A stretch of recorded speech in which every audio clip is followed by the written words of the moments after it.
Hello, ladies and gentlemen. Chronogo here, bringing you some exciting Cosmonarchy action. And, awkwardly adjusting my mixer there, because I forgot to do that before I went live. Ladies and gentlemen, we are about to get started with Weekendwage! Yes, we are a week earlier than normal. It's usually a bi-weekly event, for no reason other than the fact that it's hard for me to pull up the cache for every single week, but maybe we'll change that in the future. We'll see. We'll see.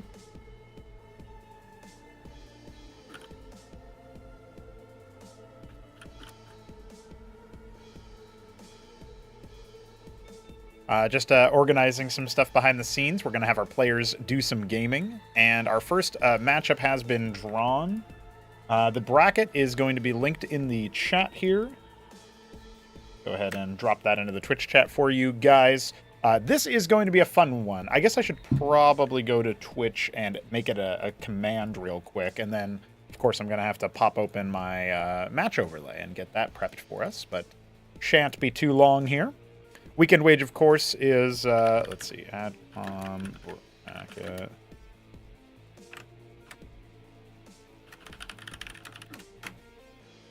AdCom B. There you go. Okay. So now we have that in case people want to be apprised of what is going on. And everybody will be just fine here.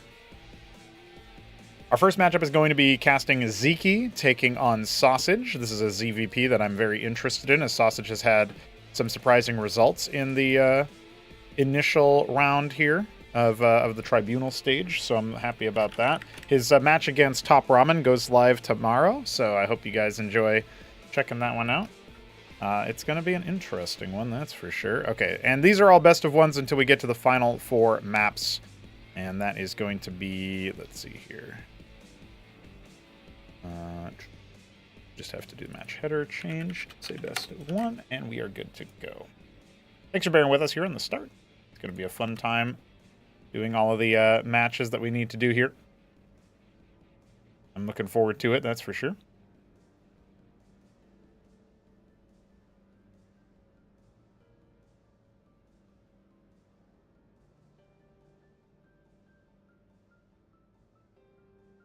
Okay, all right.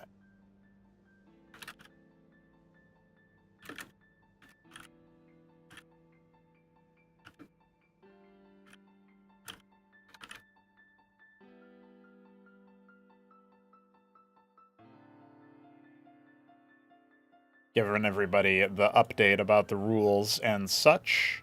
It's the first Weekendwage for some people. First Weekendwage for Shambler, I believe. Maybe Sausage. Can't remember. I think so. P-Sense as well. So there's going to be some homies here. But we also got Zeke, Oya, Shambler, Newt, Hamster, Arbuz. So it's going to be a fun time for sure. I don't think I missed anybody. Oh, Godweed isn't here right now, but he'll be here later. All right. Ask the homies if they are ready to go. Of course, Crisis Vector has featured luxuriously in 2 out of the 3 opening matches that we have so far. We'll see if it continues. But I will go ahead and await the readies. Sausage says, not this map. Yeah, that's the one. All right. We're going to Crisis Vector for our opening matchup here, and I am excited about it. Let's check the latency here. And it looks like we're going to be playing on high.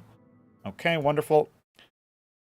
Homies. We have before us today a Zerg versus Protoss. Sausage, the Celadon Protoss in the top left of Crisis Vector, is going up against Zeke in Weekendwage. This is a best of 1, and we will be doing best of 1s until the final 4 matches of the whole tournament. That means that the opening matches, the quarterfinals, the semifinals, and all of the lower matches until the last 2 are going to be best of 1, and then we have the upper final, elimination 4, lower final, and grand final, all best of 3.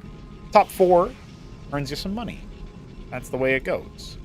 Oh yeah, Sausage actually has participated in a Weekendwage earlier. I incorrectly asserted that perhaps this is his first time. He did participate in one, the very first one, the inaugural Weekendwage, and then that was pretty much it from him. I believe he was eventually defeated by Wolfix, if I'm not mistaken. But that might have been... That was like right before best of 3 territory, so he narrowly missed out on some cash. going to go ahead and scout his opponent after the gateway. I'm expecting a second gate from him, but we'll see what happens. Ziki showing us a little bit of a different story here. He's our dark green Zerg, and he is going to be going for Pool into Kagrant. Obviously, this is for a Larvosk, but Pool is kind of not something he's used that much recently. So I am curious about this. Second gate has been added by Sausage back at home, but he's going to go for Zethra-Cores. Now, if you've been watching the Tribunal casts lately, then you'll know that I've been talking a lot about the idea of sort of durability improvements to some units. That's been something that's happened quite a bit. And now, look at this. Zethra-Cores went from 40 HP to 50 HP. So that's an increase of 20 health for the pair, right? Considering you get 2 per egg. That's going to be somewhat consequential. Now, on the other side, we have Legionnaires getting 15 extra health, so there's some durability buffs all around for all the races. Terran was probably the biggest recipient, I guess. You know, I upped the Goliath and the Matador, and I gave 1 armor to the Cyprian and things like that. So there's a few things that were changed at the end of the day, but the Scribe is not going to make it home. And look at this, he's actually pulling the Scribes immediately to try to contest this rush. Problem is, they just kind of ignore that. Now, I feel like Zethra-Cores are usually pretty easy to deal with in this case. You just got to make sure you're on point with your drills. And he doesn't have, too much to worry about with the Hierophant finishing up here to tag them down and let the melee units catch up to them. That's pretty much the best kind of counter to this sort of situation. It doesn't really matter if they have a little extra HP. In fact, in some ways, with the Hierophant tagging him up for the extra attack speed, it's almost a problem. I love that he tags the one in the lead. I don't know if that was intentional or not, but excellent job because it body blocks the other. And so, yeah, he got the Worker Scribe. He got a little bit of lost binding time, but for the most part, Ziki was ineffective in doing early damage. Now, that being said, he's on even par with the Worker production. And he feels very safe because he knows his opponent is on the other side of the map. So that's kind of an interesting timing there, where he goes Pool into Larvosk. Most players were doing Larvosk, Pool, Larvosk, when Pool was a bit more of a common starter. And then there was that period of time in the last month or so where Hydrith really took over. We're going to see if Ziki wants a little bit more action. Going straight into Vornath tells me that he's probably thinking about Vorvs. And he could end up doing his patented, sort of make 1 pair of Naths and pinch them off into a Calculus mutation so that he can heckle the workers in the natural and the main or whatever. That might be something that he goes for. And Avaleth is on the way, so clearly dropping is a possibility. His frontal circuit is going to help him repose this assault, and Vorv's just hatched. I don't believe Sausage has actually seen that, and he doesn't have a critical mass of Zealot Ecclesiast, so as soon as he sees those winged Zergling graphics there, he's going to need to tuck tail and run. Some of his Zealots are waiting in the middle of the map. He's going to cancel his plans for an expansion. He's added a second Matrix in the main base, and he is producing a lot of Zealot Ecclesiast. Problem that we're seeing here is that the Vorvs are going to start sinking their claws into things. Now, that dead Ecclesiast will speed things up, but it doesn't look like Sausage wants to take the exit. Instead, he's going to try to see what he can do just purely based around standing and fighting, and I do feel like that's a mistake here.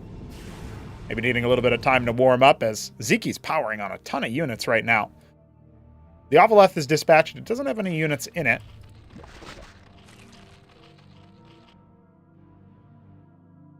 Looks like to me we got, the Quas, the Vorvs. It's going to be pretty good overall, but I think that Sausage is stabilized.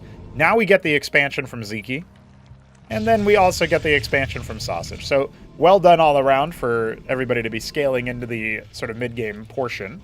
We do have a Seedon on the way for the main base, and the Quas actually are going to get dropped in here. Now, the double Matrix will make this attack pretty difficult to find purchase, but he might still be able to heckle some of the Vespene miners.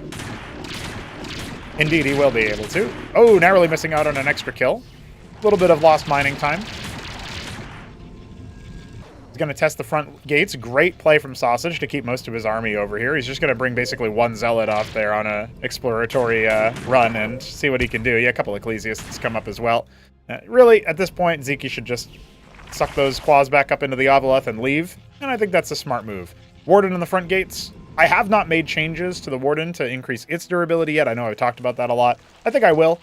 Just deciding on exactly the angle to take, but just letting you guys know, since that was something that was talked about in recent casts. It already has 3 armor, which is pretty good, but maybe it could use more shields or some such. Bring it up to 100 shields. That's a lot of durability. That's a lot of power there. I love the Zealot on patrol to make sure that the... actually, it looks like it's... Oh, it's on a very long patrol path, but it still will end up catching this for Sausage. He doesn't have to be too worried about it either. His one Zealot is pretty good versus Quaz. Looks like he actually changed targets there. I think that might have been Zeki's micro. Random Zealot in the middle of the map is a bit of an expensive scouting unit to use here, just one by itself, but it still confirms the complexion of the army, the size of the army, and he can surmise based on that there's probably an expansion. Will he know that there's a third base? Hard to say. Now 2 Zealots making sure that the Avaleth doesn't get much done there with the drop, and he's putting down a gateway to further plug the hole of his front gate. I think there's a lot of value, a lot of potential in this kind of play here from Sausage. But what's his tech going to look like? Double Ardent is where he's going. So he wants a lot of crowd control. I'm guessing this is going to be a flex into Positrons. He doesn't have any detection for the incoming Lake as the Zorka Shroud is done. Zeki getting up to a pretty reasonable economy, obviously up by 12 workers. So in StarCraft 1, a lot of times Zerg will be seen as the race that can have less workers than their opponents and still win. It's kind of inverted here. They can have more than workers than their opponent and still lose as Zerg. That's just one of those things that you got to watch out for. It does come down to their composition. Here comes the attempt at a drop yet again, but the Matrixes are just going to defend this fine. Problem is, these hemorrhaging Zealots in the front line. Sausage needs to pull back, and now... Ooh, narrowly ends up avoiding losing those Ecclesiasts. Now his gateway is besieged. Adding a Bulwark for detection, static detection though it may be, is still good. Prevents the Lakers from, you know, kind of all-inning here. And the drops are finally taken care of, although the Avaleth is still alive. Let's see, instant a Cantor. I think a Cantor does make sense here. You kind of want 1 or 2 of those just to see if you can, you know, deal with incoming melee hordes and eventually also deal with Lakers. But I'm surprised. I guess the Clarion is going to be his detection. But it is a little bit more vulnerable to snipes, and the Hydra then is on the way, so that will be a possibility later. Great body block from Sausage. He's trying to get on top of that front Lakers, but he's having a hard time actually finishing the job. Down goes the Hierophant. That's a critical target. There will be no more Ascension proc for increased attack speed until that's rectified. Meanwhile, Horde of Droleth, we got some Zoryus coming out as well. And I wouldn't be surprised if the Ulgord comes out sometime soon with 3 base eco. Zeki can definitely afford to do that. He's already banking some Vespene. Perhaps for that exact reason. Second Akantor on the way, the first one crawling towards the rally point. And it looks like this gateway will end up surviving, courtesy of the Bulwark and the Clarion combined. Plus it provides that detection that we need here. No anti-air from Zeki, so... Looks like he's going to try to save this gateway. It will end up going down, actually. The extra Lake is volley there helping out. Now here comes the Zoryus attack. This might be a bit premature here for Zeki. He has a lot of armor rend, courtesy of the Rilla cores that the Zoryus spawn. I don't think he can break through here, though. He's lost 2 Lakers already. He's got 2 more. The Engram is being force targeted down. It will not be canceled, but look at how long the Zealot Ecclesiast are staying alive. The Akantor will finally be popped, but there's another one where that came from. The Clarion has cloned so many shields over for Sausage's army that he will still be able to stand tall. This is like a shield max comp. Ecclesiasts, Matrix, Bulwark, and Clarion mixing together to keep those shields so very healthy. Another Akantor arriving soon. It helps clean things up there. 4th base on the low ground, that's where the double gas is, so Zeki definitely going to have his gas. Really, the world is his oyster, it feels like, economically. His opponent may have broken through the contain, but he's got a slow-moving army of Acantors, most heavily. Still going macro Akantor here, it looks like. Akantor man. Prostration stage on the way. Avaleth may be shown the door by the anti-air, but only a few Ecclesiasts with that ball. The one Zeth guarding at the 1 o'clock position to make sure. No expansion for free. Some static defense will be erected here. We've got Ultra Cores on the way. Bactylisks on the way. Oh, no! He could have put down the Nexus, but he didn't have the money, it looked like. Gonna have to go ahead and deal with that. Positrons are starting to be flexed into. Embassy. I think compulsory here for Sausage. Kind of surprised he's delayed it for this long, but admittedly, Zeki isn't building more Lakers. He only made a few of them, and now he's just going into Hydra-backed with Ultra Cores, Zoryus. He's very much pivoted wildly from the different tech options that he's got. You think about, hey, he opened Vornath, hasn't made a single pool unit in a while. Now he's switched into Zorka Shroud. He's still making Zoryus, of course, but had the 4 Lakers, never made any others. And here now he's switched into Hydra backed, and he's got Ultra Cores as well. So it's a pretty scary army, but with 4 Acantors, Positrons for the chaff, looking pretty good right about now. I don't know. Third base only now beginning for Sausage, and he's up against a 4-base Zerg. And you know, Zeke is, you know, it's like 3.5, I guess. He's not quite mining thoroughly from there. Now, the Acantors are going to be very difficult to step to with this army. Clarions are going to help boost their effective durability, and the armor, the 1 armor, still reduces backfill damage quite a bit as well. So, Zealots are going to try to find some engagement onto the Ultra Core. There's only one of them really fighting right now. A couple more come in. Those salvos from the Acantors are going to bring that one down. It's just a matter of time. It takes so long for Sausage's army to crush these Ultra Cores, but eventually he will. Problem is he's lost so much in the meanwhile. His Clarion is down, his melee front line is down. The Acantor shot's going all over the place, but it does look like that will be a wrap. He only loses a single Acantor. What is Zeke's Remax behind this? He's got Bactyls, Hydra Zorius, spending a lot of his money. Look at how many hatches he's made. My guy. He's up to a lot of that. His tier 2 is nearly complete as well. The third base only now getting set up here for Sausage. Doesn't have the worker count to transfer, really. You could transfer some from the natural, I suppose, but will he do it? I don't know. Tier 2 now finishes. 16 Bactylisks and 2 Ultra Cores are on the way. And he's got a bunch of Zets that are earmarked for this base. Oh, I love it. That's basically going to be the nail in the coffin, it feels like.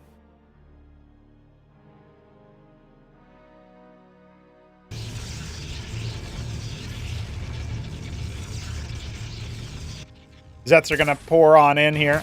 Sausage's heart will sink. He needs to send his Pariah in there immediately. They're going to go after the Engram as well, which is not going to help things. Is this Pariah even coming? No, and he doesn't cancel the Engram either. He's recalling his entire army, not realizing he has the tools necessary. And now the Nexus is going to be targeted. I don't think it's actually going to go down here. But it will get kind of low, and that has a value unto its own. Now that maybe the next time the run-by hits, if there's still nothing there. Good grief, look at Zeke's army, man. So many units. He's got Zeth Vorv, Zorius backed, Ultras. Making so many more Zeths, and look, he goes straight for the Mutath Spire and then the Tozvril Haunt after. Whew. 5th base coming up in the bottom left. I'll send one more Zeth up here to see what's going on with the setup here. The Witness in the middle of the map spawns and spies all of the units here. We'll see. We'll see. This is a nice little opening match here in Weekendwage. Witness is seeing everything. A lot of gateways being added by Sausage, but remember his money is far below Zeke's.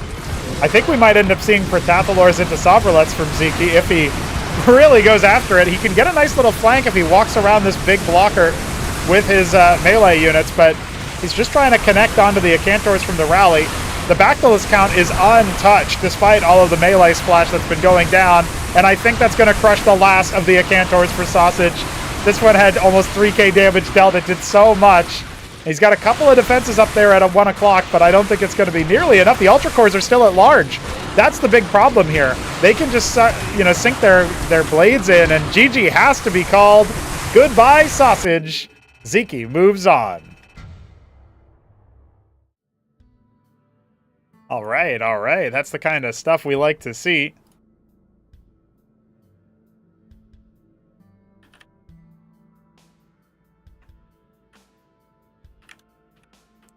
Arbuz and Newt are doing battle. Hamster and Shambler are also doing battle. Let's see.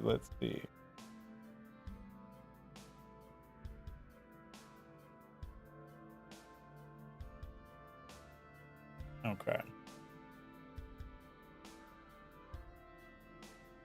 All right, so we have the outcome there. We're still waiting on the winner of Hamster versus the Shambler to do battle with Zeke in a best of one in the semifinal.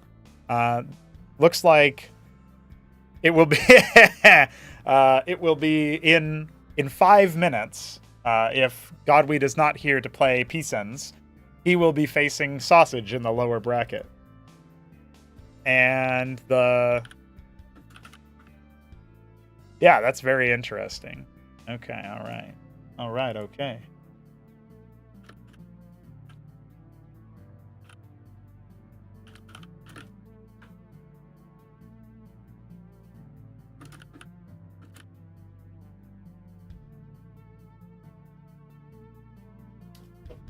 Hope you guys are having a wonderful Sunday morning and now afternoon as we get deeper into Weekendwage. Since it looks like I'll be waiting just a touch, just a tad, for Godweek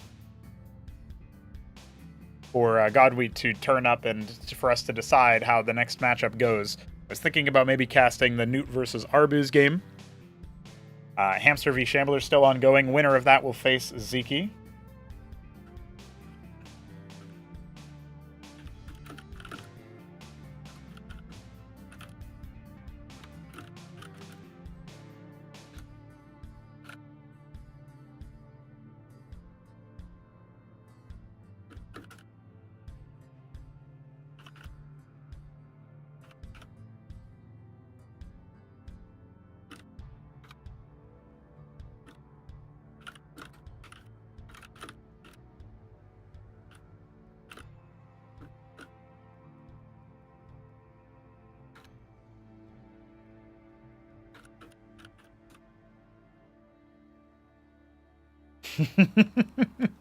I just had to let Zeke know he can't pick Crisis Vector back to back. Nobody can. It's now a new rule that we're trying to institute so that we have a little bit more variety. Okay.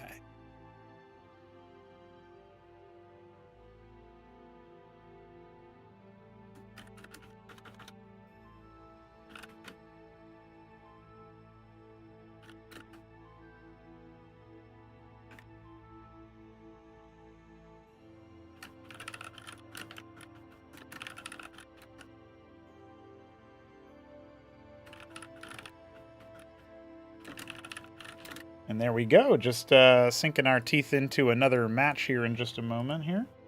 See what our homies have on offer.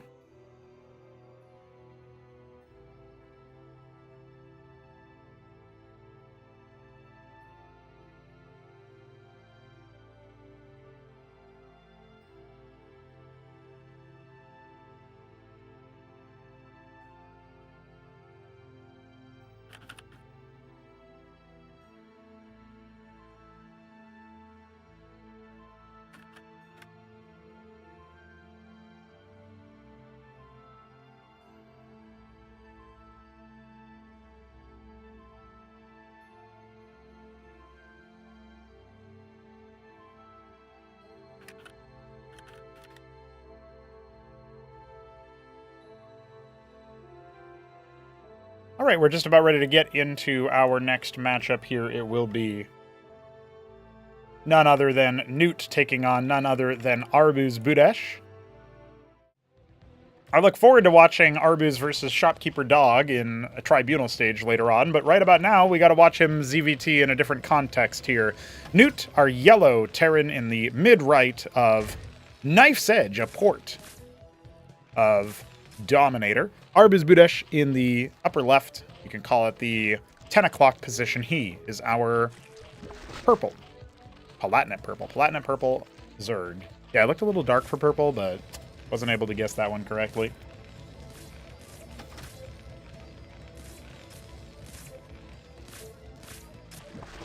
A Hydroth opener for him. He expects Newt to go bio. Now, Newt has gone against the Shambler, and that video was published a few hours before we started Weekendwage.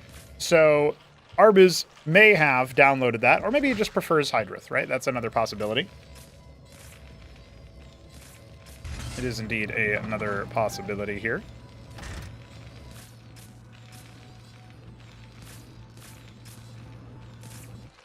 It's going to be a Hurakan first, second Stockade. Of course, it'll be Hydroth into Larvosk. That's the macro play that Zeke has shown us. I did really enjoy his Vornath play versus Protoss there in the previous match that we watched, him versus Sausage. Newt's going to scout the wrong direction at first. Also got to give Sausage some credit for holding out that long against a proper pro player. One of the things that I'm always curious about when it comes to stuff like this is, you know, like, how good are some players going to be? How much will we see players improve when they start off at a lower level? And Sausage did start off at Class 3. He's been in Class 2 and then back to Class 3. Now he's decidedly a Class 2 player. Very, very solid play all around. The first Hydra will hatch, and 3 Iziricors are to follow. The Huracan might be able to get a worker kill here. Oh, you might not want to fight this one, Arbus. Oh, no! Ahmed strikes back. 1 worker kill to Newt's name. He's got another Huracan coming in. Honestly, it might work out again. It could. He's not going after the right target, it feels like, but oh my god. Yep, he's going to get that one. Just in time. That's a second worker kill. You trade 1 Huracan for a Drolith any day of the week, by the way. It's just so destructive for the Zerg opening here. Because one of the things you want to do with Zerg is you want to be able to just steady up on a certain amount of Drolith and then move on after that. And that is a wrap in the early game. We've got triple Stockade.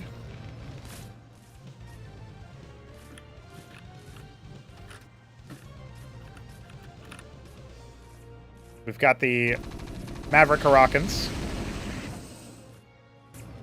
4 Stockade. Okay, so he's really going at it for the early bio. Not interested in a pivot away. And he's not harvesting any Vespene either. Newt, a man after my own heart, abandoning the idea of the Cyprian for now.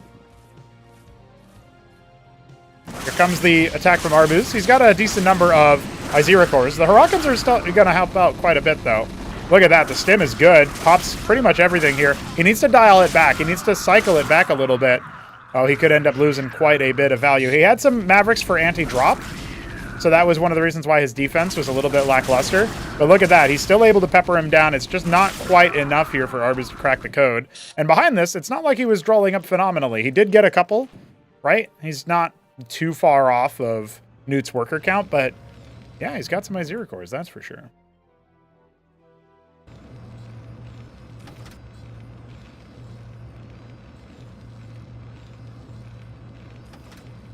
Feels like right about now we are just moments away from the Maverick Ball getting to a point where Iziricors can't get to it anymore.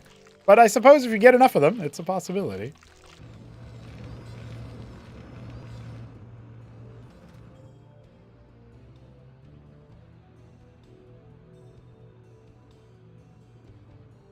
Alrighty. We are waiting for that hatch to come in.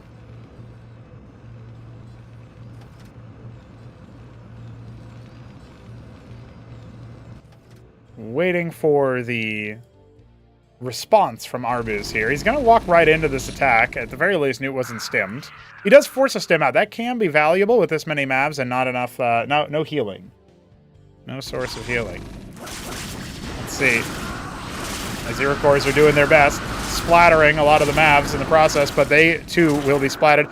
That was wild that Newt had the Huracans in the right position there to deal with that flank. Really smart play from him. He's on call today. He's clearly feeling good. I was going to say warmed up. I actually don't know if that's true. The expansion is done. We got 4 more Izzies. Not really great larva production here from Arbus, and very much gated by the amount of minerals he can get. This feels like Newt could threaten a walkover with those Mavs.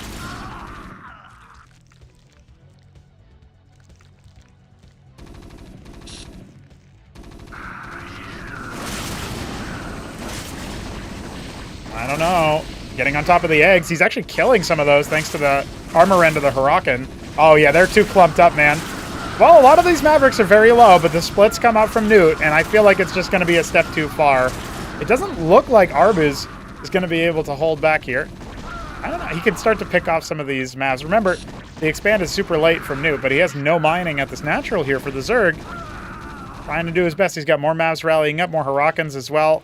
He made the ski back, but he hasn't been able to make any of his Hydras into backs. That one's so close to the ramp, man. Got a lot of Iziricors finishing up soon. That egg starts in his face. He's going to want to cancel that. Okay, he does. That's very good. Finally, we've got some Vespene harvesting. Cyprian's on the way. But that will be a dead hatch. That is very, very difficult for Arbus to come back from, I feel like. And he can't even get past the Huracans. He needed to dive onto the Mavs to have a chance here. He's got his one back, the Lisk gonna Dream. At the very least, the Huracans have been brought so very low. And it looks like he will stave off this assault. He's only got 4 more Mavericks to deal with here. They're going to stem after and pop the Iziricors. And then maybe if they run right into melee range onto the back close. Oh my god, they're actually going to get him. Oh, that is gutting. Didn't pull back fast enough. Didn't respect the Maverick DPS. He's going to pop the last Hydra and then get the hell out of dodge. You know, Ministry up. We got 6 Stockade. Cyprian's on the way. He goes for the Tethvith. Arbiz is on a 1-base Apex kick right now. He cannot get his expansion back up anytime soon, it feels like. Although, it also feels like he can't afford to leave it gone.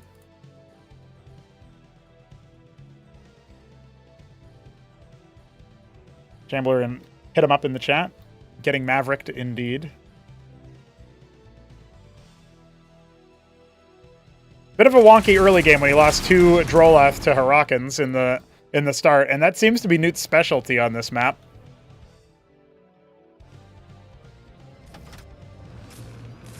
Starpad on the way. 6 Stockade, producing a ton of bio. Zerg trying to do their best here to hold on for dear life.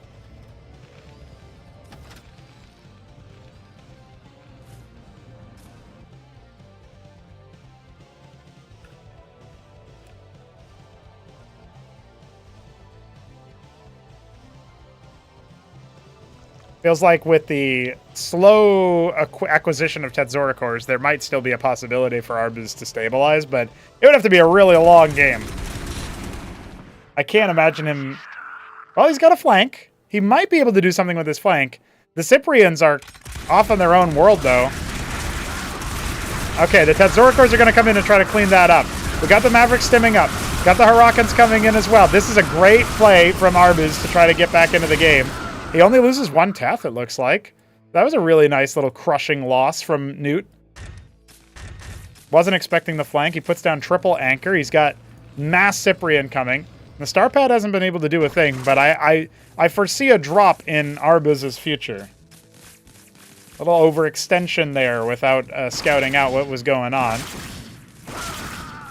See the Cyprians trying to stall for time there as the anchors are just barely going to get up. Wait, hold on. Is Arbiz going to crush him? The Huracan's trying to get to the front line. The anchors are done, and they're being loaded up with Cyprians. Oh, this might be a step too far for Arbiz now, as he's trying to win desperately with every military bit that he's got, but he won't even get past the anchor wall. Excellent hold from Arbiz's nemesis, and he calls GG just like that, knowing he doesn't have what it takes to deal with the second base of Newt. I wonder if he thought that that was a fully saturated second base. That it wasn't. It wasn't. There was a possibility there, but Arbiz knows when to throw in the towel. All right.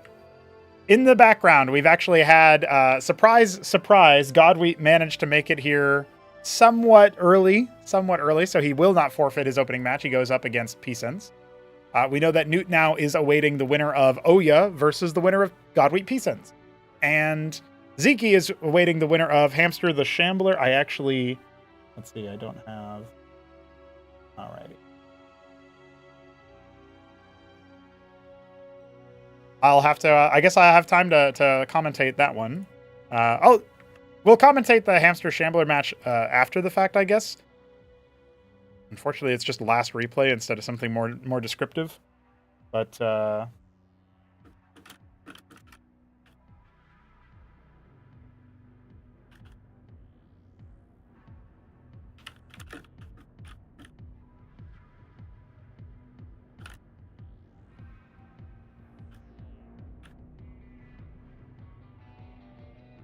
wait, hold on. I have to see something. All right, he did technically get here on minute 30 of the 30-minute timer.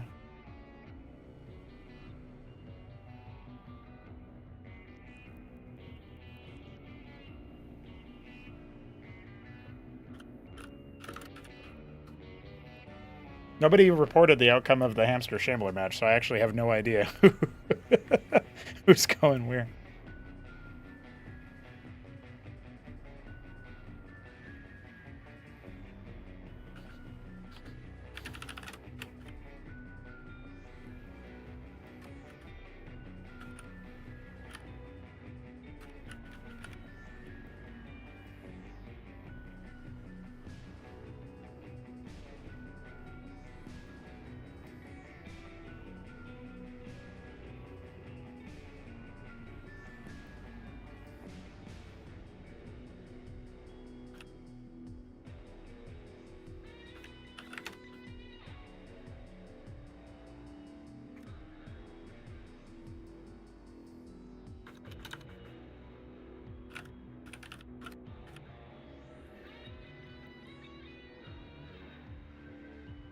All right, guys, we're getting into a Zerg versus Zerg match. Zeke will lock horns with Hamster, and that is very exciting. We have Hamster in the top left as, ooh, Midnight Green Zerg. Haven't seen that color in a while. And Zeke in the bottom right as our red Zerg. Looks like he might be thinking about his Hydrith plans here, whereas good old Hamster seems to be going for a bit more of a pool-oriented strategy. He mined 5 Vespian. Now he's going back to it. Okay. Yeah, the arrangement of your workers is different on Patadia than most maps because the minerals are so spread out. You have to pick different angles, right? Diagonals are also worse than straight lines, so the ridge is slower. Just like little things are going to be off for Zeke's build, I believe. What's he doing here? Okay, Hydrith start. Hydrith versus Pool. Conventional wisdom is kind of out the window right now. We're still figuring out details about how the patch is going to shake things up. You know what I mean? What I do love too is that I guarantee you a lot of these pros, they're going to go up against somebody who like Hamster could get to tier 3 and build like tier 3 Zerg that Zeke has never seen before. And Zeke's been playing for months, you know what I mean? So it's kind of funny to think that you can play this game for months and still not know all the units.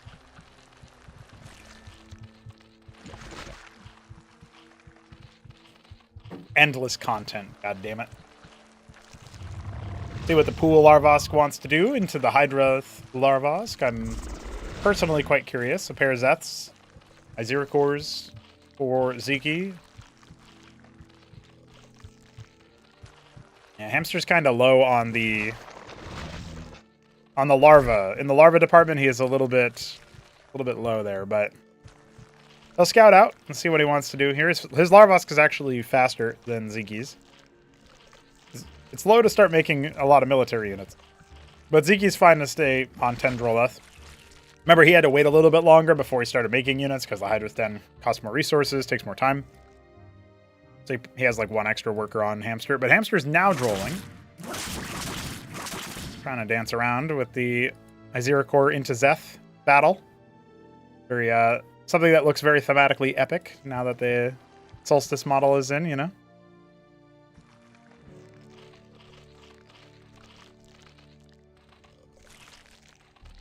All right. Zeke going for his expansion. Pretty early timing as well. He's got Iziricors on the ramp. I don't think Hamster's going to stop to heckle the hatch. He's just going to scout it. Tries to make it past. Ooh, just barely successful. That's the HP buff in action. But look at this. I think you're more scared of Iziricors than a 1 HP Zeth who's already dead to the workers. All right. Hamster's getting a taste of his own medicine now, trying to break down the Iziricors before they open up his mineral line, take all of his lunch money. Looks like maybe the Iziricors will be routed without getting too much value here, but still, that was spooky. I don't think Hamster liked how that felt very much. Zorki's Shroud may have been scouted there. We'll see if Zeke reacts in any particular way. I'd at least like to see an Ovoleth from him. Got to worry about the lake is. But he also has a little bit of a timing here, where his opponent is just on pool units, and he can send more Iziricors to the front. Good old Hammy gonna put down his own natural. There it is. It's Droleth Iziricor for Zeke. He is not interested in changing his tech just yet. Ovoleth started at the same time for both players. That's some whack stuff. I can't believe it. All right. Show us the way, Zeke. Show us your micro skills.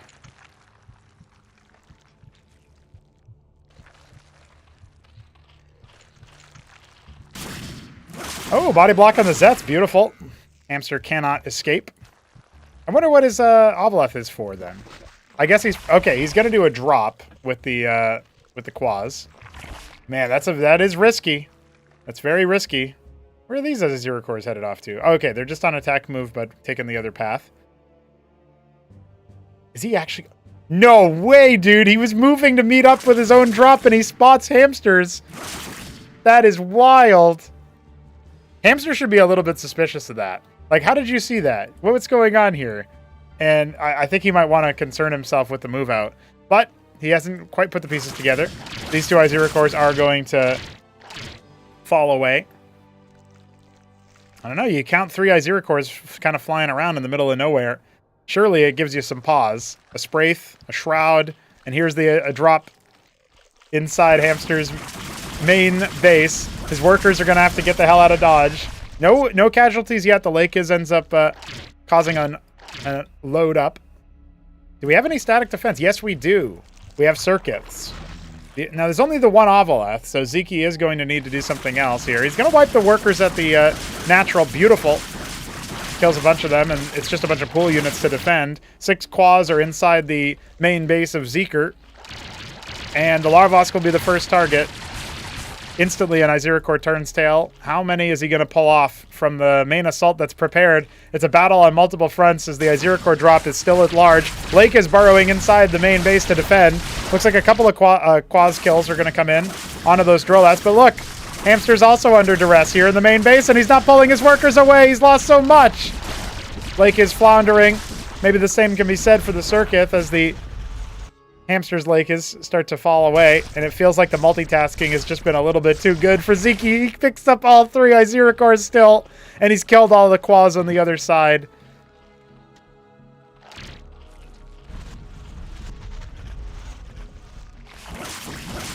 The drops are going to continue until defenses improve. 11 worker advantage for Ziki here. And a huge amount of Iziricor Lakers. An enormous amount.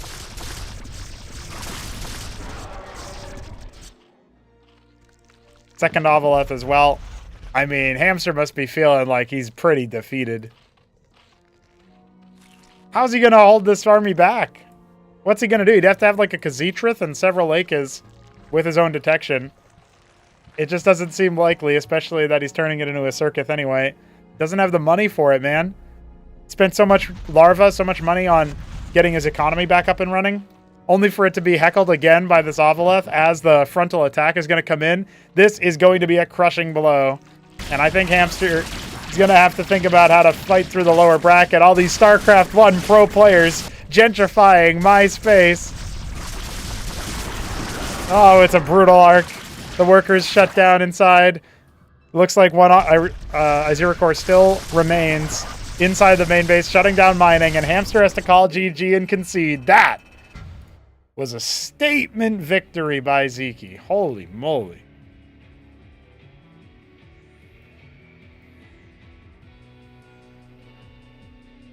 All right, all right.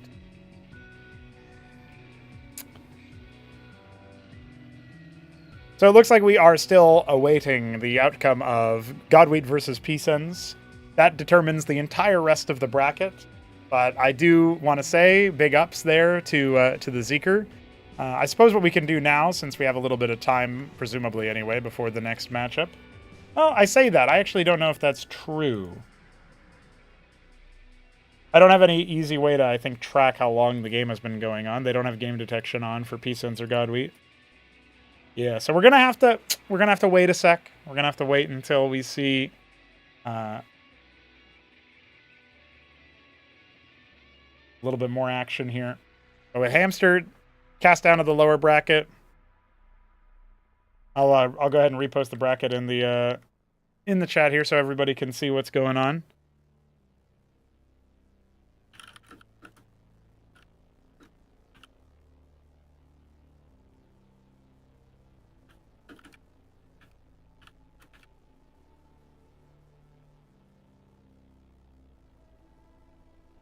The winner of Godwheat Pisens will face Oya, who is definitely favored to win. Let's be real here. The loser of Godwheat Pisens will face Sausage. The winner of that Sausage match will face off against the Shambler, and the loser of the Oya match will face off against Arbuz. All best of ones, of course, all best of ones. The winner of the Oya match will face off against Newt, and the winner of the Newt match will face off against Ziki.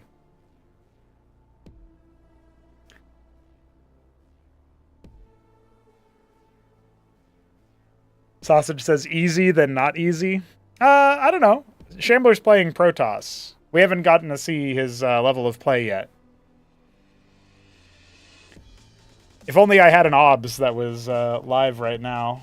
inside, like somebody spectating the God Wheat Peace Sense match. I just pivot into that, but I do not believe that anyone is doing that right now.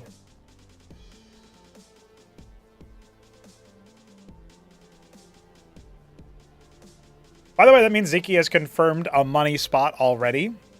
Only took him 2 matches here. First versus Sausage, hard fought. Then versus Hamster, action-packed. A little bit more comfortable. Ziki seems to thrive in that kind of chaos. But yes, he's already got some moolah. Already got some money under his name. Under his belt.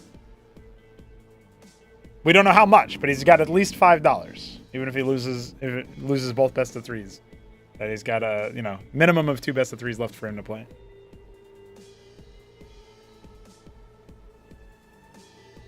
We're getting to the point where a lot of the players who have gone through this whole rigmarole are pretty happy with, they understand the format pretty well. So I like that. Like, people are figuring out, okay, like, upper seed picks map 1, lower seed picks map 2 if it's a best of 3, and upper seed picks decider. The new rule of, like, you got to alternate your picks at least. Like, Ziki has won on Patadia. Now he can pick Crisis Vector if he's upper seed in the match in the grand final.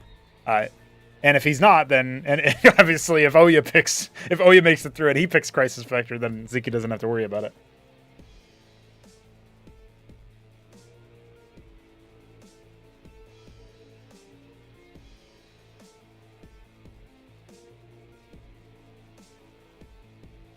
Maybe we should alternate adjust the rule a little bit so that it's like you have to pick a different map every best of 1, but in the best of 3s it resets. I don't know. That could be something different.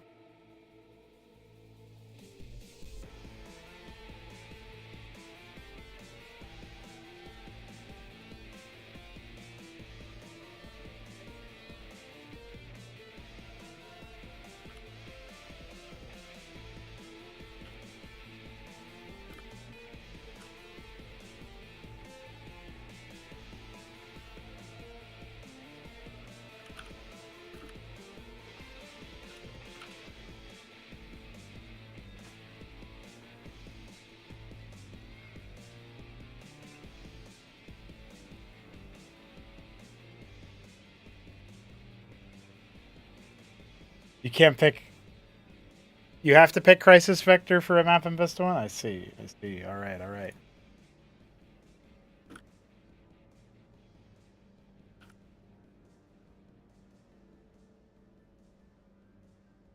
Sausage picks Quasar Quartet. I'm going to hang by and wait for the Oya pick to come in. I'm assuming it'll be Crisis Vector, to be honest with you guys, but a man can dream and hope.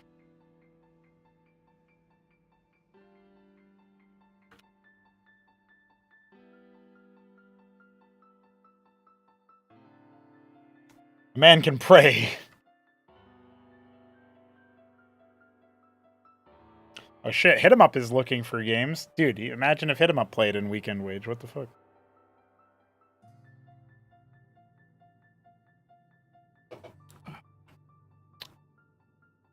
Imagine the shawarma money. I actually don't know how much shawarma you can buy with $20, but that's first place, so...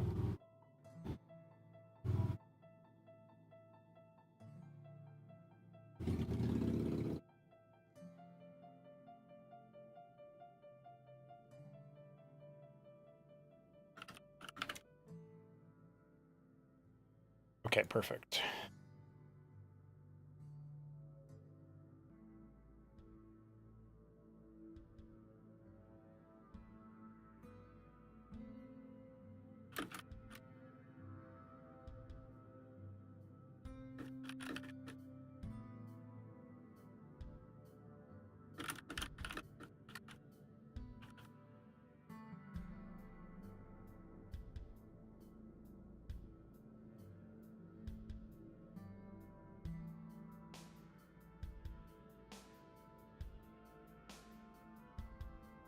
I knew it!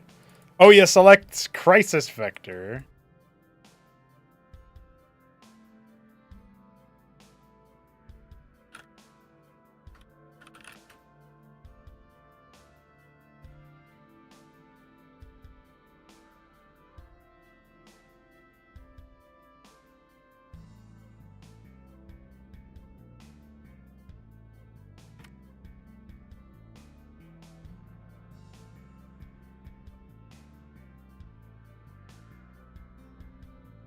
I'm glad that Godweed and Sausage continue shit-talking each other even when they haven't been able to face each other yet.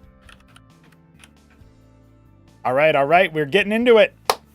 Oh yeah, taking on Godweed, the main stream here. Looks like I don't even need to set the latency. Look at that. Oh, yes I do. Godweed is in the top left. He is the Glacial Terran. In the bottom right, we have Oya, the green Protoss. But he's anything but green, let's be real, guys. Oya is a pro.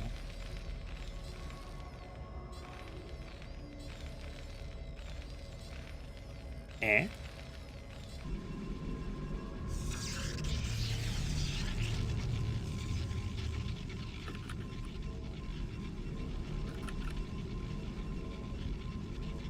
The gateway start is not something that's too surprising here from Oya. He doesn't really fancy the lattice starts. He's not that kind of player. A shawarma combo with potatoes is like $18. Oh, look at that. Gets one shawarma? Yeah, nice. At least you'd get one shawarma out of it. And Arb is remembered. Oh yeah, he's Canadian. Arb is watching on because the loser of this match faces him. 2-gate, double stockade from Godweed. He wants to try Bio versus Toss. I actually haven't seen Bio versus Toss in a while, have I? Thinking about it, it's been all mech. The games between Ramen and Sausage haven't been made it to the channel yet, but I did cast those yesterday, and spoiler, there's not much Bio there either. Godweed now furiously stimming after the scribe in his base. I'm gonna have to do another stim though. Oh, he's just too good, dude. Get pro level pathing. Oh no, he's floating. He's not making man. Make man. Oh, he's waiting on gas, I see. Oh shit! Boxing time! What the fuck? Meanwhile, the Legionnaire just flat out kills the Mason. Chad Protoss versus Virgin Terran, just desperately trying to keep your Maverick alive versus the Scribe. Meanwhile, there's no micro needed. The Legionnaire just kills him. All right. Looks like the move out is not actually a move out. He's just going to expand. Okay, that makes sense. 2 stockade expand isn't so far out of the realm of possibility. Oh yeah, he's making Drax though. We've seen Sausage do some pretty interesting things with Draconins. I've seen it. You guys can't. I keep spoiling details about that match between him and Ramen, but I've seen, okay, in this matchup, I don't know who could have done this. We've seen not Oya do really interesting things with Draconin Micro versus early game Terran. Actually, maybe it was Oya who was starting to do some Drac play against... didn't he play? Oh yeah, Han Mono, that's who it was. I was trying to remember. Like, not Newt. It was Han Mono. Anchor on the way. So Crisis Vector, obviously home to many anchors in the natural here. Commonplace. 2-gate into Rogue Gallery, okay. Oya's feeling frisky. He maybe wants to try the Kabbalist. I wonder how much the pros actually look at the patch notes, you know what I mean? Like, some pros will look at all that kind of stuff, and then other pros will just be, like, not interested.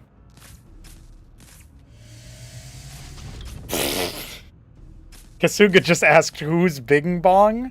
And Biddy B said, probably hit him up. And Kasuga said, you're right. He plays with 400 APM. Yes, if anyone doesn't know, that is indeed hit him up. Shrugging off the Cyprian shots, the Legionnaire just scouts deep enough to see the Ministry. No worries there. Will be a 4 stockade follow-up. Extra Rogue Gallery is going to... Oh, no, just 1 extra. So we will end up seeing... I wonder if this is going to be like Vagrancy. It really depends on whether what Oya wants to do. It's a Kabbalist open, but I could see Vagrants being the next hotness, right? They did get a durability buff, so... Apparently, Shopdog was playing Protoss versus St. Bellarmine, and just was doing non-stop nonsense with Vagrants, so I look forward to seeing them in action anyway. I guess if I add a durability buff to a unit that has a working model that we can do, I necessarily am contractually obligated to, like, give them more biceps or something, right? Like, jack them up a little bit, you know? That seems like a requirement. First Vagrant on the way. Star Pad for Godweed. Looks like he'll probably do a drop.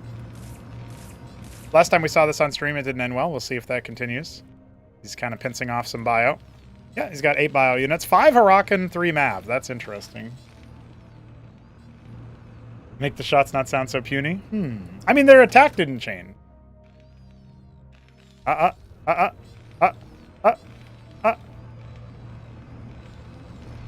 unseen blade is the dadliest. Did you know Godweed is a dad? Hey. Hey, buddy. You gonna... Hello? Hello, Godweed? Well, your anchor's dead. Your Kabbalist is dead, at least. Everything seems to have fallen a bit apart here. The Trojan is out to try to draw some fire. Mason's around. Maybe he can actually pinch this off. This could end up going pretty well for the Terran, but the Cyprians are being targeted down by Oya. Precision point. He's done a little bit of economic damage, but the bigger problem is that he's killed all of the actual units that were intended to be used for the attack. The Gateway Army just kind of crushed this. Everything was out of position to try to deal with that Kabbalist, and also to drop. And it feels like Godweed just kind of flubbed it. GG. He looks a little bit silly, as a 6-minute victory for Oya is enough. Get that guy to face Newt. All right, Arbus, take it away.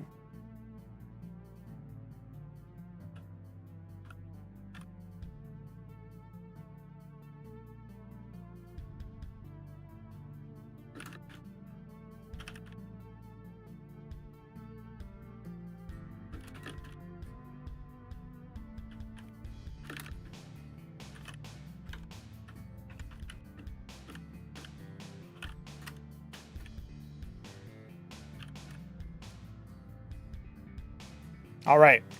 I have informed Oya that he is unable to pick Crisis Vector until next match.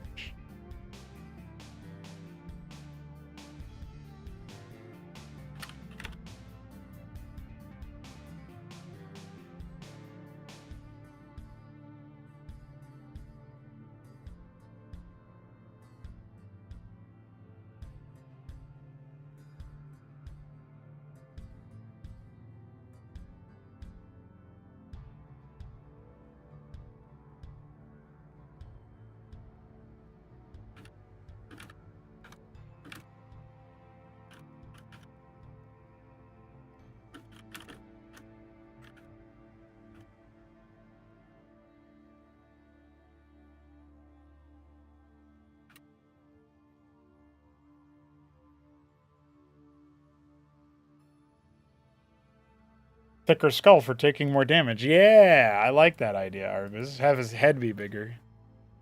I never understood. Does anybody know the etymology of big head mode? Why was that ever a thing?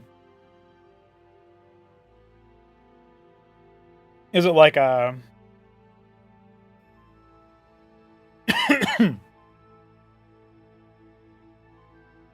I wonder what it is.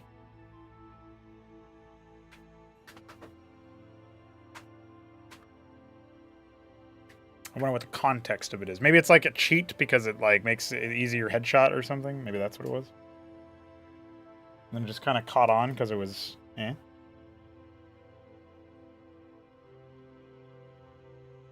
What's up, Newt? I don't know when it was, where it is. I just know that like big head mode is like a it's like a cheat / Easter egg in a bunch of games. Sometimes not even like shooter games. I think there's like sports games that have it.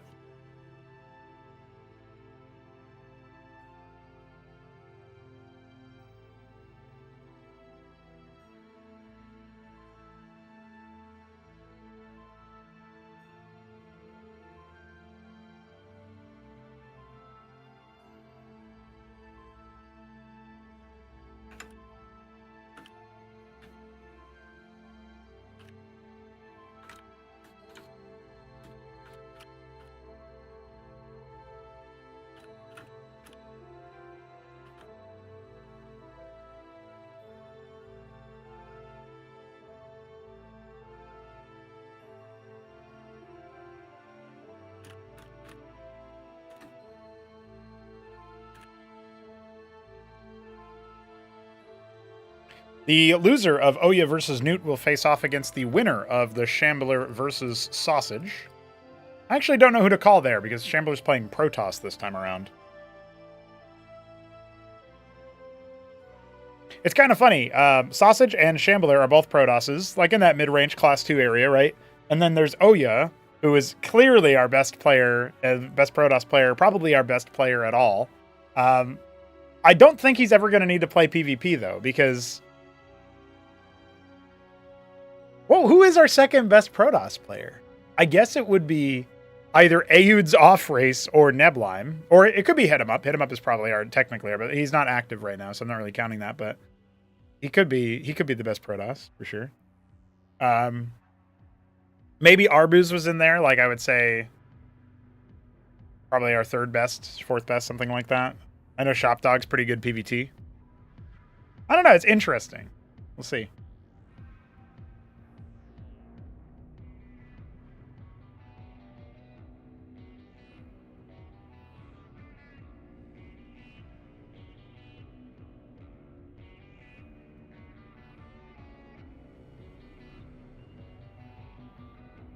So no matter who wins the Shambler v Sausage match, the loser of this Oya Newt match will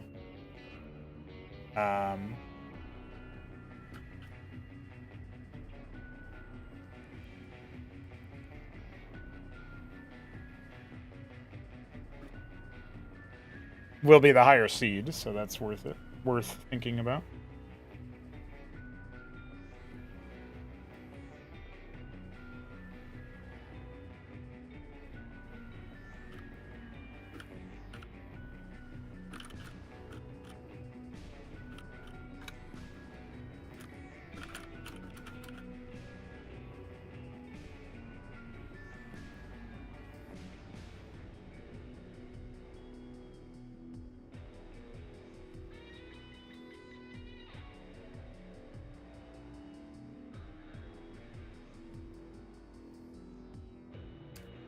We got pranked. It looks like there's a Brood War Clan League game with Oya, so I thought that was later on. I thought that was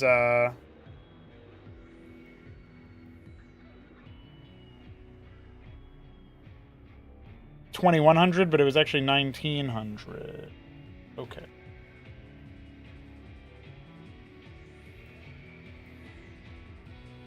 I misread the time zone there. Okay. So he's busy with that. No worries there. That means that we top toss player hit him up. Yeah. If you slap Sausage, can you replace him? Big head mode in addition to the celebration mode. Yeah, I was thinking about that.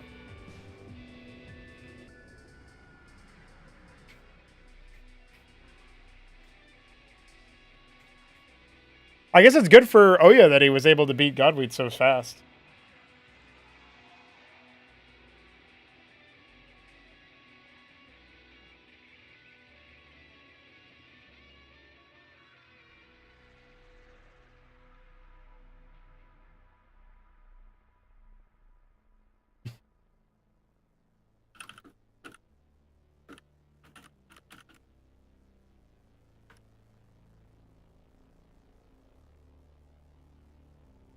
DQ him, it's only...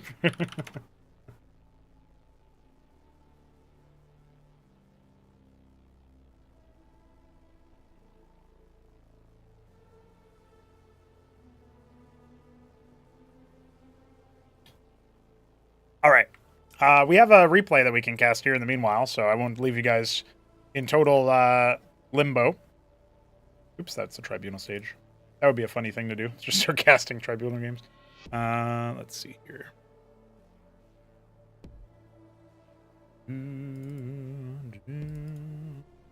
Okay, we have... Oh, yes, of course. More Crisis Vector. Don't you guys love more Crisis Vector?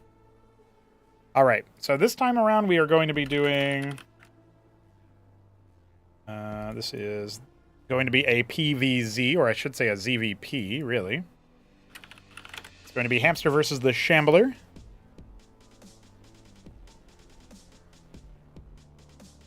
It's so weird. They used to play... really, they've played all the races. So it's funny to think of them, like, which one is their main race. But I would say Hamster is mainly a Zerg player. Honestly, Shambler. is also I think Shambler is also a Zerg player. Glad that Shambler is quoting, I forget his name now. I'm blanking. Sam Hyde. There you go. Hamster is in the top left as our turquoise Zerg, and Shambler in the bottom right is our red Protoss. He's going to be going Gateway Opener with a very fast scout, and it looks like Hamster will be going for, I don't know what, actually. Larvosk? Yeah. Quoting the Star Sovereign now. I think Hamster recognizes that quote. Proxy Monument of Sin. Larvosk is coming. We'll see what Hamster wants to do here. I guess he's going to go for more macro-oriented play, which isn't, like, a terrible idea. But...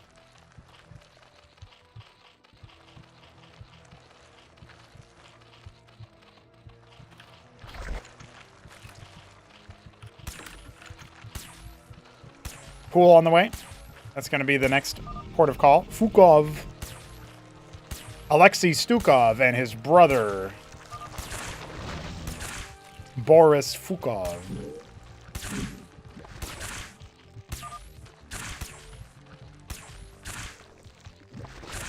That's where my brain went anyway. I'm glad they're having fun anyway. They're having a good time. It's like evening in Russia, and it's morning, afternoon, kind of odd noonish in where Shambler is. Just gonna put down a pylon. What the fuck? This is a vibes out moment. 2 gate, Legionnaire spam. What does he plan to do with this? Zets do not take that long to make. He's gonna put down a Warden. Okay, that's a 35-second production time on that. Huh? That's how I feel too. I think it might reach the Larvosk, but probably not.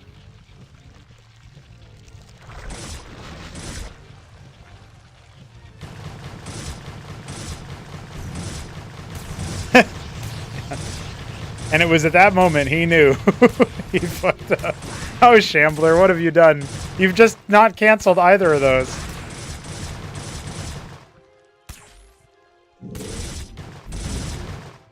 Oh, dear. Well, he donated 300 minerals to Hamster's cause. So there's that.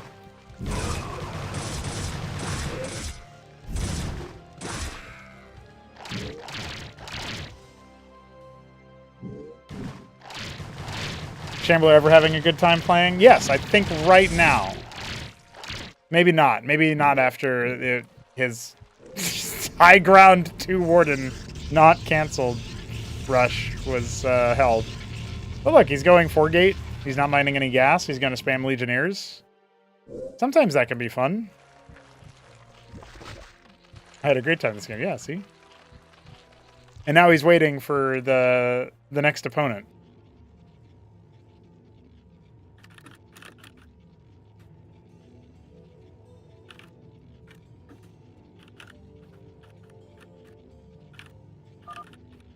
I fear no enemy, for the Legionnaire is my strength.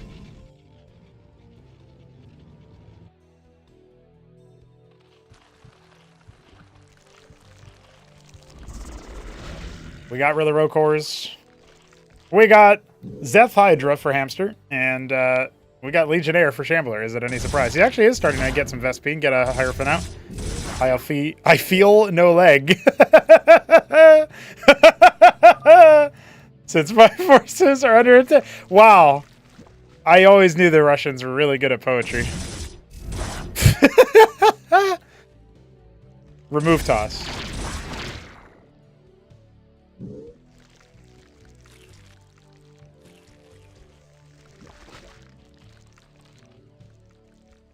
We have before us today a very silly ordeal.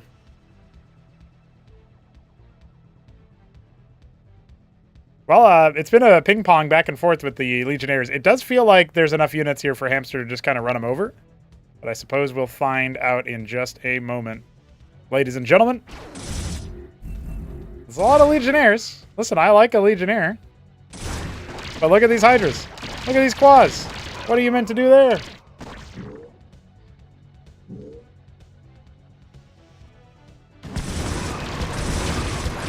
Apparently you're meant to just fight in the open ground. Doesn't feel like a great choice. Legionnaire Ecclesiast. That's the new move, apparently. Problem is he doesn't really have anything that can deal with the Hydras. I guess if the Legionnaires were able to overcome all the melee, they're pretty good into Hydra in, like, smaller numbers. This doesn't feel like those smaller numbers, though.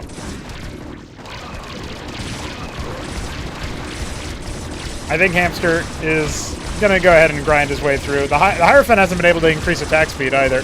Oh, look, this is actually what I was talking about, though. Look. The Pocket Legionnaires coming in and you actually get distance onto the main line. That's really solid. So, I tell a lie.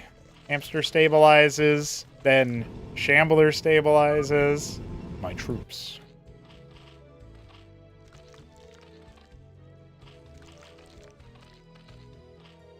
That's it. That's all he had to say. You're Zerg.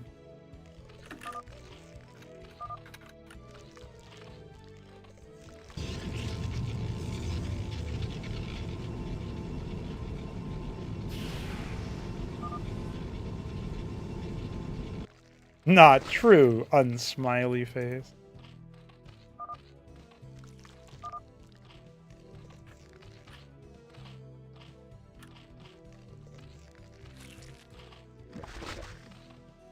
I just checked the file size of this replay, and I'm pretty sure I'm going to be here a while.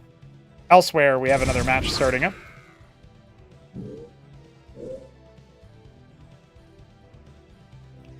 Lost but new build attained, win-win situation. Hey, that's pretty cool. We like new builds. It's a lot of Legionnaires. That was a lot of Legionnaires. Oh, no, don't kill your own Hydra. Ah, Hamster. Still plenty of Hydras here to repulse this assault, and you are going to need to fall away as the Legionnaires start to die out. There is no expansion for Shambler. Eventually these run out. A witness on the way. Alright, yeah, he's going to go for the Nexus now.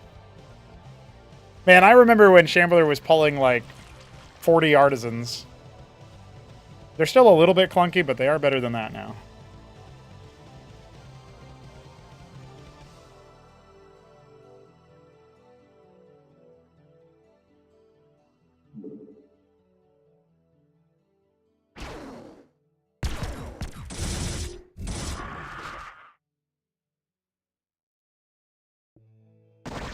Bind up minerals give the same amount, but they take longer to harvest. So you want 1 worker minimum and only 2 workers maximum. The 3rd worker becomes useless on it. So it's just less efficient. You end up with less minerals by a considerable margin.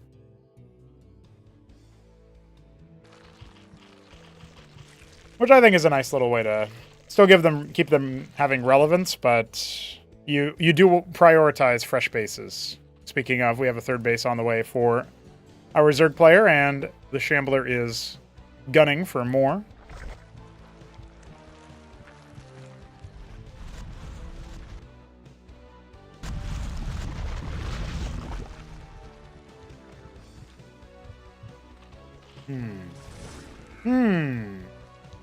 Alright. Shambler pokes, kills 1 Zeth, then leaves.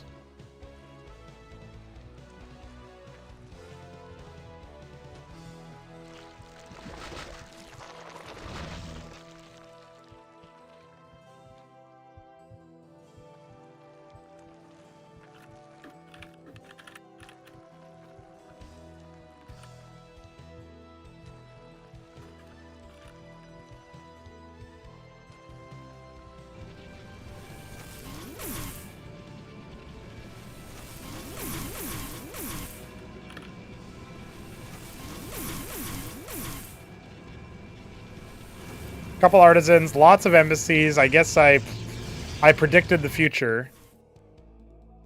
It is interesting. He doesn't go for the Nexus, by the way. It is interesting that he's gone for so many Legionnaires and it hasn't been terrible.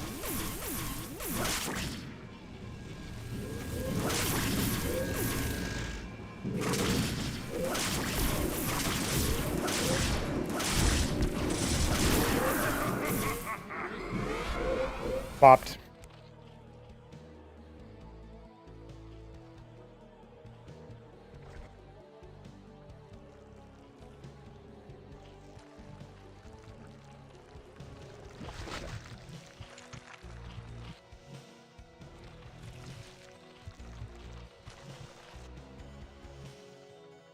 Pretty heavy amount of Legionnaires here. I do think that they get outscaled later on, but I could be wrong about that. I mean, they always were kind of meant to be outscaled later on, but I've seen a lot of things that, you know, in theory you would think wouldn't happen.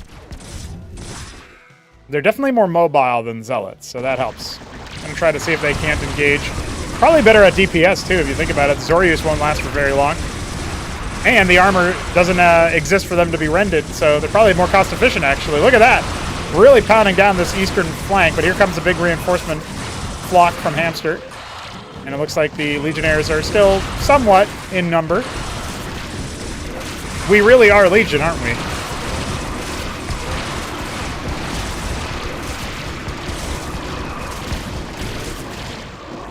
Looks like the legions have started to break, but we've got 7 more that can be sent to the front lines, and more where that came from, I'm sure.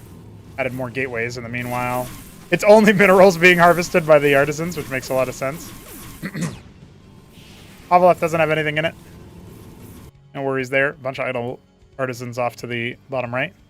What a zany game. Remember, this opened with Shambler wasting 300 minerals on uncancelled wardens. For some reason. Hey, Microgreen. You can have more than one. They have pretty much the same saturation as a regular worker, the same like resource efficiency, I guess you could say. So you still want like 2 to 3 artisans per patch. They'll wait their turn like good boys. So it's similar to how normal worker harvesting works. All right, the Legionnaires diving forward. There's more in the back line waiting to be sent over. I don't think a war on 2 fronts is where they excel, though. Look at the stack of Hydras just shredding them on the far side. Yeah, that's not the right kind of engagement. You almost want them to be a spear that drives into a part of, like an edge of the flank, an edge of the formation here, as opposed to in the middle. Cowed back to his base. I don't know if there's a lot of siege potential for the army of Hamster. He has a lot of Lakes at this 3rd base. His 4th base is up nicely. Witness is spying on the main to see Ulgorg and unupgraded nodes otherwise. Big burrow inside the main base. Interesting. Or in the natural, I should say. Put artisans in Hamster's main. I do kind of like that idea. I hope Hit 'em Up does that in a tournament game. Tier 2 has begun in the natural, away from the prying eyes of the Witness. The Ultras are going to see what they can do, and this ramp is not being contested. Feels like that's the best funnel Shambler had, but now it can sort of be collapsed upon, sort of like a U-shape of an attack here. Legionnaires trying their best to break the hides of the Ultra Cores, but they're too damn tanky and they have too much lifesteal. It takes so long to go down. It looks like finally they will, but the Hydras are grinding through so many Legionnaires, man. The last of the Ultra Cores falls, but it feels like the front line is gone and Shambler has no recourse. He's going to try to dive forward. A little bit of focus fire will go a long way. I think artisans are heckling top right at the same time. This is a big if, but if he can hold, he might be able to do something about this situation. It just doesn't seem quite like it. Likely. Well, I guess one thing that helps is Hamster not microing his force. Kind of busy back at home. It sends the A move out. Hatch is not really in danger. And yeah, I feel like this is all we need to see. The Ultra Cores were the crowbar to get Hamster through the door.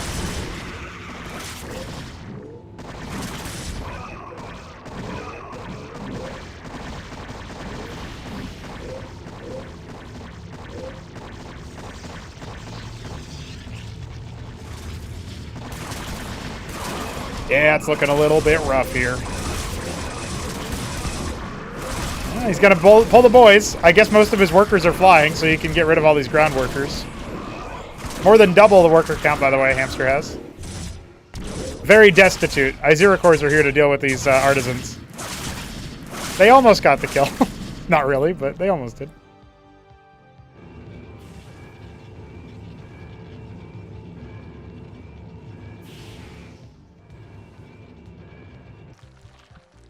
Tier 3, Hamster's clowning on him, dude.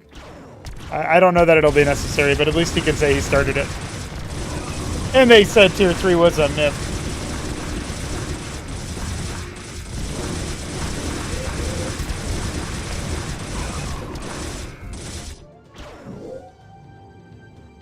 A lot of Legionnaires are out again.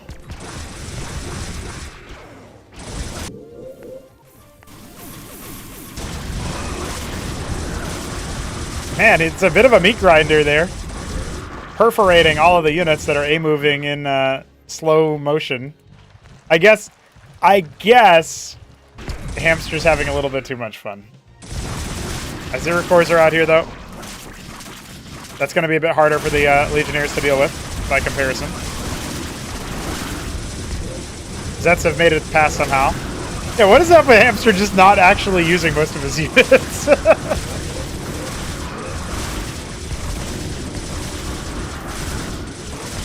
Shambler has been allowed to play this game in such a bizarre way. Starting to saturate his natural now.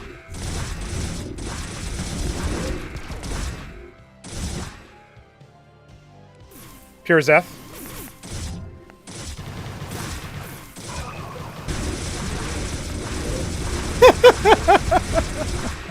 Dude, Legionnaires are good. It only took 15 health for people to realize they're good.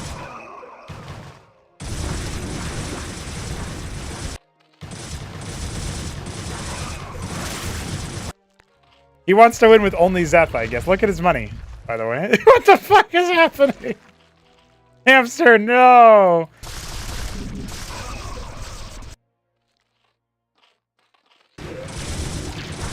I guess this is how God meant for Zerg to be played, too.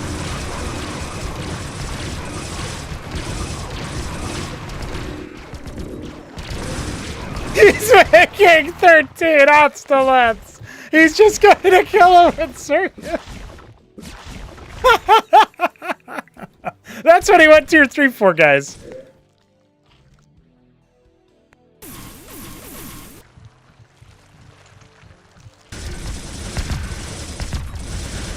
Base number 6 has been exfoliated.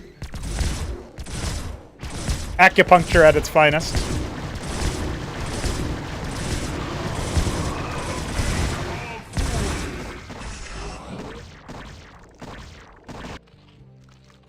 Oh my god. He's actually going to kill another base with Legionnaires.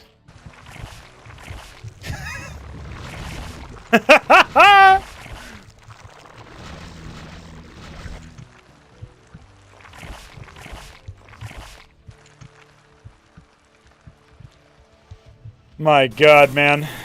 He's loading them up.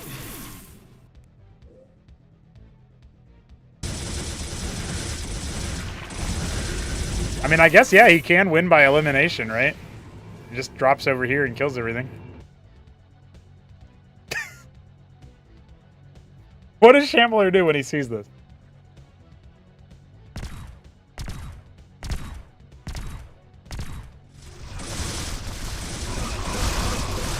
Hey, it's Art of Turtle! How you doing, dude? You will get that you deserve. You're goddamn right, Hamster. He will get what he deserves. I forced tier 3. I've won.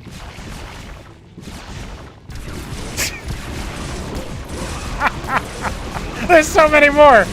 He's got so many more! Just unload them all! Go, Hammy, go!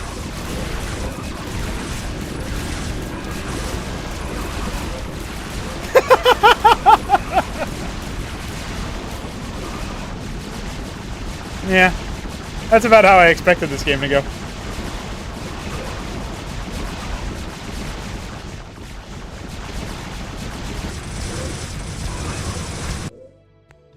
Good God.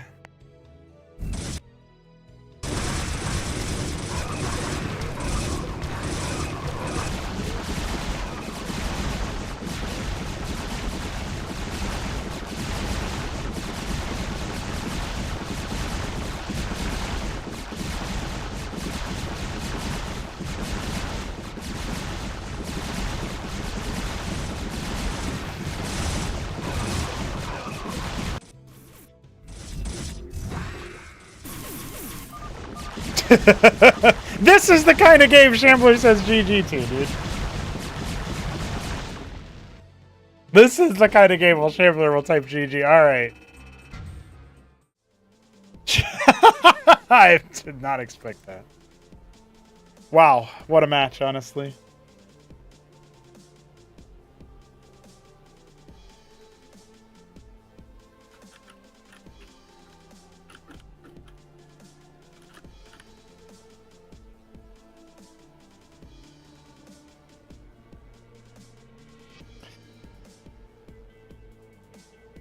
So as far as I understand, Arbuz has felled a hamster in the lower bracket. I'll ask Arbuz for confirmation.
All right, all right. Oya has selected Patadia. Go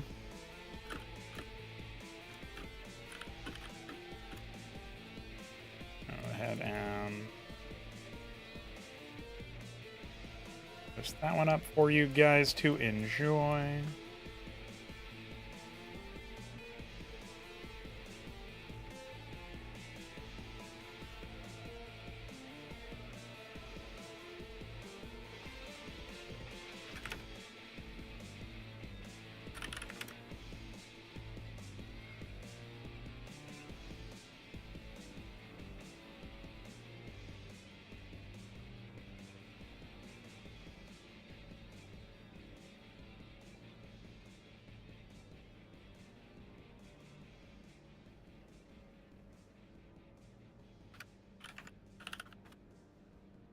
Okay, we are on Patadia for our next game. Our final game of the stream, as I do need to head off to work soon. But it will be a match to be remembered. Oya versus Newt. I think they're actually opponents in the Tribunal stage, funnily enough, so this will be a nice little preview of that. And here we go. Thanks for joining us for Weekendwage, by the way. It has been a good time, of course. There's lots of wild games apparently being played on the regular. And we have Oya in the top left, our royal blue, no, Palatinate blue Protoss, and Newt in the bottom right as the red, vivid red, in fact, Terran. Look at him dancing his camera back and forth. Oya, happy to be back playing Cosmo. He had to play some Starcraft 1. Good to have back and forth, of course.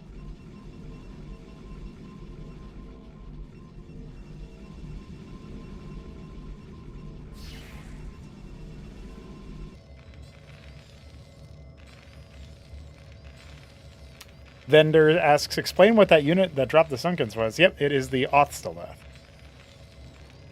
Very, very good. Not something we see too often because it's a tier 3 unit, but it's still pretty epic. Hey, Turtle, I have it on good authority that there's a Tribunal series, not tomorrow, but the day after, so I guess Tuesday, that may convince you to rejoin the Discord server.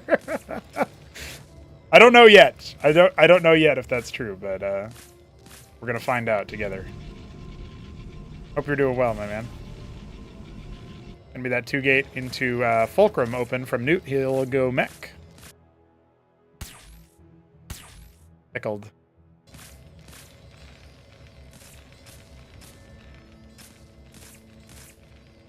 There will be a Legionnaire open for Oya. This is a live match, by the way, not a replay.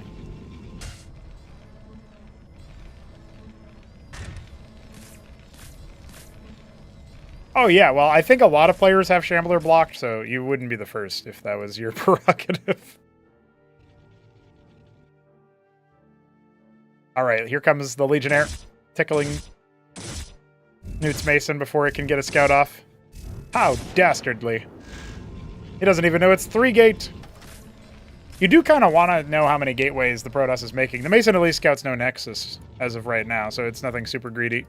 Scribe was pocketed off to the sort of 4 o'clock position.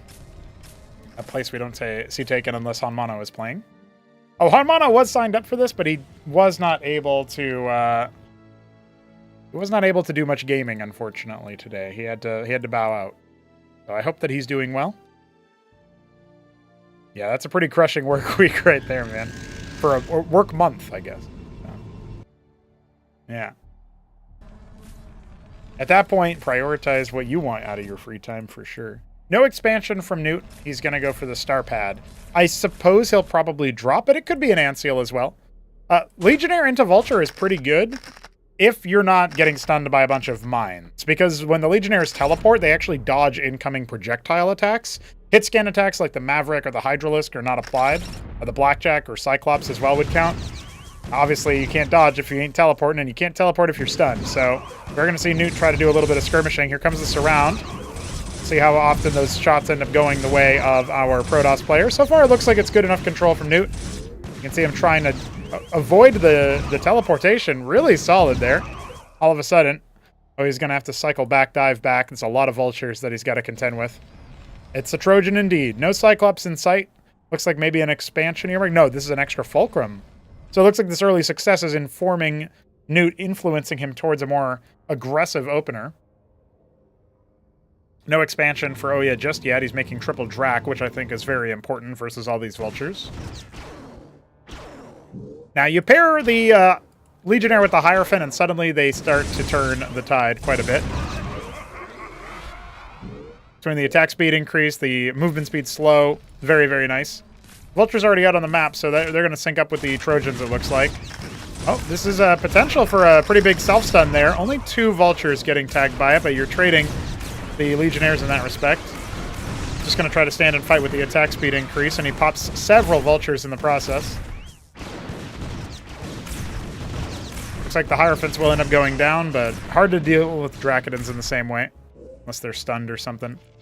It's a pretty good army trade down so far. Trojan is waiting in the wings at the 10 o'clock position for 4 Vultures to sink on in, and we don't have any static defense nor units at the ready. This is looking pretty solid as an opener.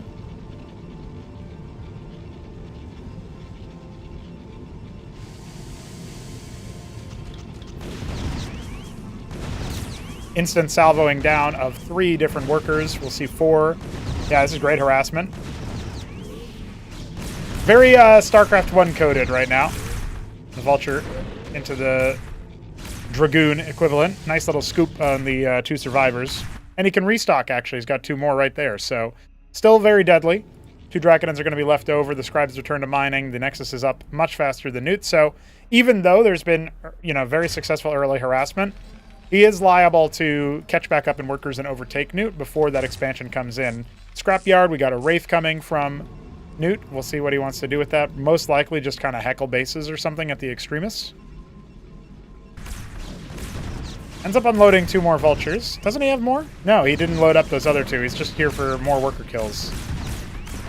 Could have laid some mines in the process, too, and got a little bit tricksy. Look at that, though. He tries to dive in afterwards. Newt's been very active on the map. I appreciate that. Ends up just getting 2 more workers for 2 more Vultures, but as long as you're not, like, super brittle or anything, as long as you're not just going to get run over by the army, it's still quite a possibility here. We've got some Matadors being queued up now. This is on the new patch where they have more health, but take a little bit more build time. Blackjacks are 50 minerals instead of 75 now, but they are a little bit worsely statted as a result. Just or maybe not. Maybe it was just that they take a bit longer. I can't remember the other balance change, actually, but it wasn't just a straight up 50. I think it was more build time and less mineral cost, so. Let's see how efficient they can end up being.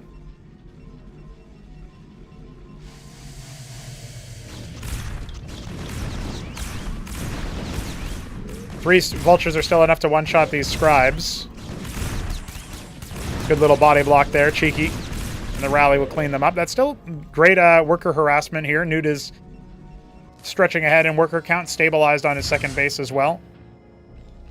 Now Oya is going to see if he can find a timing to move out, but the mines from earlier, that earlier scuffle, giving Newt a little bit of a better position here. I didn't know if I would expect anyone to hold a candle to Oya when it came to PvT, but Here Newt is, giving him his best college try there. Wraith may arrive and heckle at the extremity, out of range of the Warden, perhaps. A random Brave Dracodon. Gonna get stunned by some of the other mines. Here comes the Witness, but there's a lot of Matadors. Oh, there's a lot of Matadors, and I'm not so sure that Oya knows what to do about that. You can see they're just getting in the face of the Dracodons, and those projectile attacks do have reduced damage to the frontal armor. Multiple fronts, not really microing that other side. We've got more Dracodons syncing up. It looks like this top flank will be taken care of. Vultures, by the way, do deal more damage to the Dracodons when they have no armor, so the armor end is very good. Only problem is he's fought away from all of his mines. He's got nothing to put inside these anchors. And the Witness is out to detect the mines as well, so...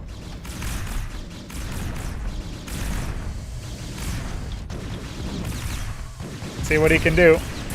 Loads him up. Matadors are being pushed down. As Newt overextended. Got a very low HP Matador here.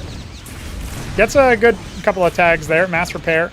Should keep him alive. That extra anchor could probably be relocated a little bit. Trojan's empty. We just got mines on the other side. So nothing else going on. It looks like the Wraith must have died at some point. Probably to this Warden here. Yeah, it has a kill. So we can surmise that did not get any damage. Rogue Gallery, third Nexus on the way for Oya. Trojan's been cut down by the ranging Dracodons, and I wonder what Newt wants to do. He's got so much Vespene, but not really any good gas sinks right now. He has made a stockade. I don't know. Oh yeah, right down here. Starting to add some Cyprians in.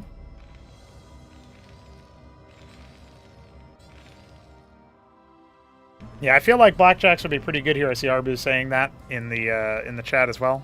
I have no idea what an FF7 motor ball is, but hopefully that's cool.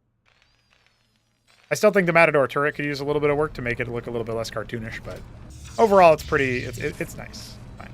All right, that's what he wants to spend his gas on, tier 2. Meanwhile, Oya syncing up with the 4th base as his 3rd finishes. Just wants to power up to a more approachable and appreciable state, game state, map state, etc. Got Vagrants, Zealots. Bit of a highlight match here to decide who faces Ziki. I'm sure Ziki's already sitting there wondering, okay, I'm going to play against Oya. Well, Newt wants to make it something else. Now, he's still on 2 bases to what will be 4. Worker count starting to get back up there for Oya. Into the realm that we would predict. And we don't have a Palladium, so the push power, the siege power, that's not really going to be in the cards for Newt. Still, there's not really much of a containment presence here from Oya. The Vulture Ball could pick a target and go for it. Anciel, scouting around. The mines laid for anti-drop. We got the sieve added inside the main base. Not in the natural, I'm noticing. Nexus finishes up at base number 4. Capping the gas inside the main and the nat. Just the ridge right now. And tier 2 is done for Newt. See what he wants to do. He's going to drop a Matador and 2 Vultures. Likely towards the main base there.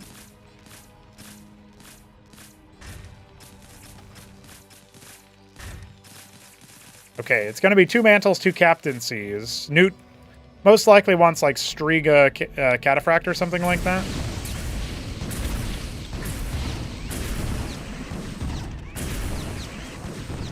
Catch a couple of workers going on over here for base number 4, and then see what he can do, but the Draconids are already in position.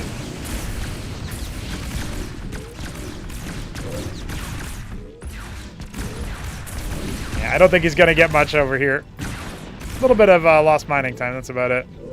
Good pull away.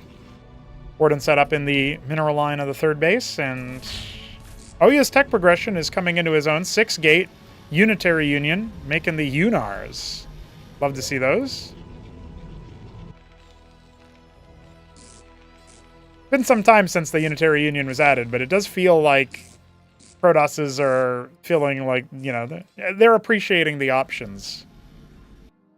It's kind of weird to think about the Protoss race without the Unitary Union now. I don't know if other people agree, but that's kind of where I'm at. They feel like they ended up being pretty good units.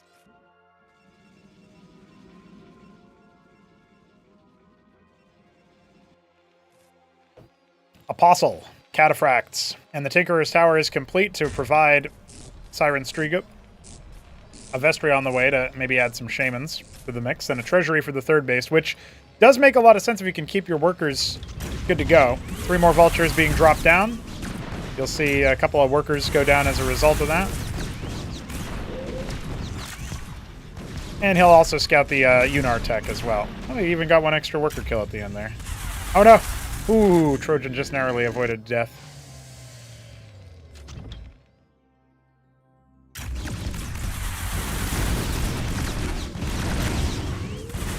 Trying to commit onto it. He'll see if he can pick that Unar. Should be good to do so. A little bit out of position was Oya's army.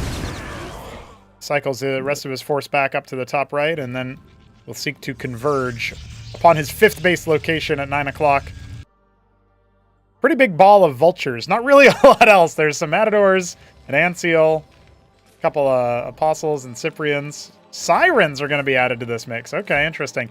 I guess he's like Siren Kata, and he wants to pull the army towards his apostles. That could make some sense. It's very prohibitive to get into like autocrats right now on 2 base, right? So the gas eco, as it is going to be pretty strained. Especially since he only has 1 sieve, no reservoirs.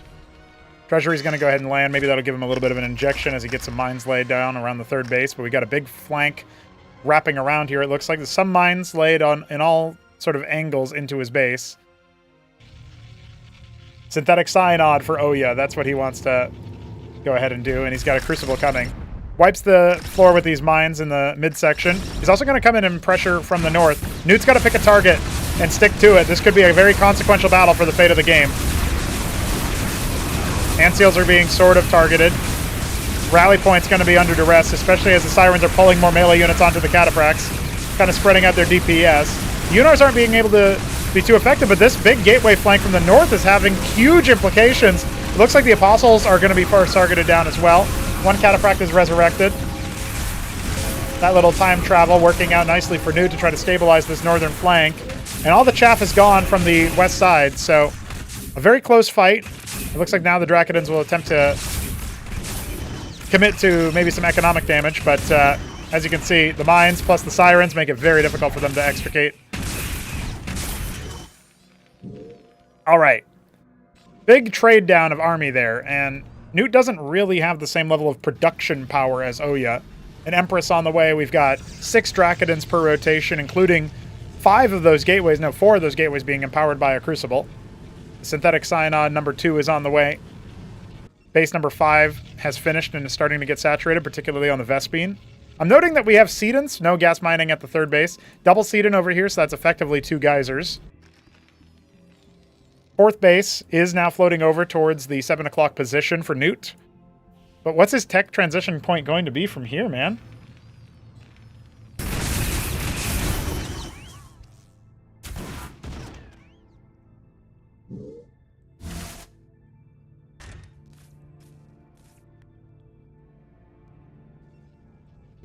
Cycling forward. Let's see what Oya can do with this army. He's kind of massing up in the left lane. We're adding Sentinels to the 3rd base so that Newt can relieve a little bit of his army pressure and try to secure this 4th. He's very far from the minerals, unfortunately. 1 extra hex too far up. And I do think that Oya is making the right decision to cycle to the middle lane and eventually lean onto this right-hand side, because he doesn't have that much defenses to hold against the army, but he can definitely collapse upon them. And, you know, look at this. The Wardens on the high ground, they are going to force a reaction. He's just going to kind of cross through the mid. And this is not a good setup here for Newt. He needs to position himself a bit better. He needs to have a little bit more mines planted down. It doesn't look like the Vultures have actually used all their mines. And now the engagement's going to come in a little bit sloppy on both sides, to be honest with you guys, but the Zealots are going to get pulled into the front line, and there's no mines here. There are no mines to stop this. A Unar pulled into the gaping maw of the Terran Arsenal, but the firepower is very limited. It's very, very limited. We got a fully stacked Madcap. It's going to get clotheslined. The Cataphracts are trying their best. It looks like maybe he might outlast them. The Unars can just right-click on those Apostles if they want to. They're not targeting the right things here at all, it feels like. Empress to try to zombify, prevent the corpses from happening. Do we have any more Apostles for the side of Newt? It doesn't look like the answer is yes. He doesn't have a lot of Gateway chaff left over either. Ooh, that Empress is going to be dead in the water. I think that second one, too. Oh, it's so close to being pulled by the Sirens. Yep, there it is. Down go the Strigas. He's got one more Unar in the back of this base. Empresses coming forward. There's no more reclamation available for Newt. So much Vespene in the tank, but no minerals. Newt has not allocated his production appropriately, it feels like. He could have way more Apostles, for example. Now's the time he could also think about Guildhall, but he hasn't really scaled up his captaincy production. He's only got 4 captaincies, it looks like. Trying to get going as much as he can. Yeah, that's why his gas is spiked. He's got reservoirs going now.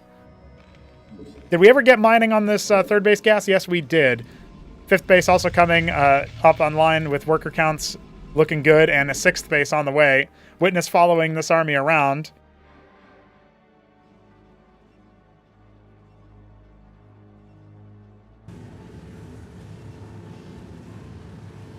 It's Mass Empress. That's going to be the move from Oya. Now, this can work because the zombification stops a corpse from being created for a little bit of extra time. Draws more fire. Just kind of pollutes the field for the Apostles to deal with. And I guess you could also argue that with Autocrats. Base number 5 coming for Newt in the bottom left. More mantles being constructed. We're starting to see anti-air come in. Goliaths and Cataphracts are both very good into the Empress, but if there's a ground army to sync up with them, which there is for Oya, as he's got so many gateways, well, the ground army is going to intercept the Cataphracts, so we do need to see a little bit more from those Goliaths, it feels like. Now trying to fall away from that army.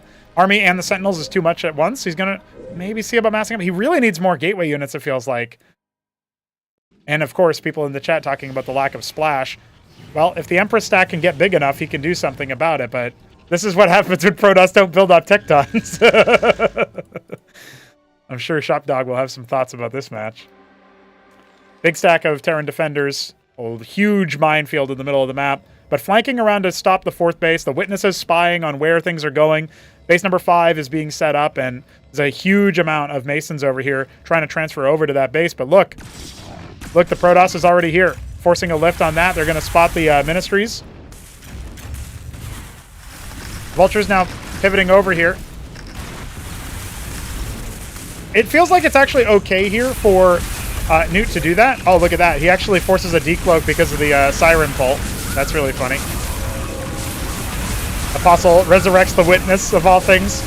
Wow, this is a really tight fight. Newt shouldn't be walking through this. Like, this is so dangerous. I guess it's a little bit less so because there's no splash, but it's still funneling. The Empress is now force targeting some of those. And when you zombify the Apostles, that's going to get really bad for Newt. His tier 3 is on the way. The last of his Apostles is gone. There's no more reclamation on the side of the Terran Arsenal. His Cataphracts, Sirens, and Goliaths are going to try to bring down the Empresses, but this Ministry is short-lived. Off it goes. He tried to take command of that. It was not to be. But I think Oya might have found the timing to crush him.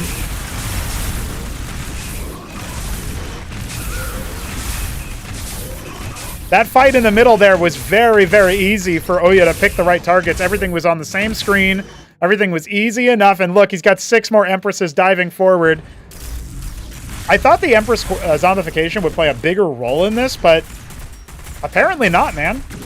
Apparently not. And GGs have to be called assuredly here in a moment. What a banger. Cycling back. He's got a big stack of Cataphracts still, but he's got to pick a target and go for it. And, I mean, I think Oya's just done enough, right? He shuts down the mining at this third base for picking the treasury. He's not pulling back this stack of units, which feels like a bit of a mistake there. Nothing going on over there, but he's got a 6-base Protoss to 2-base Terran with both of them depleted, or just about. Yeah, you might be finishing your Daedala, but I don't know that it's going to be anytime soon.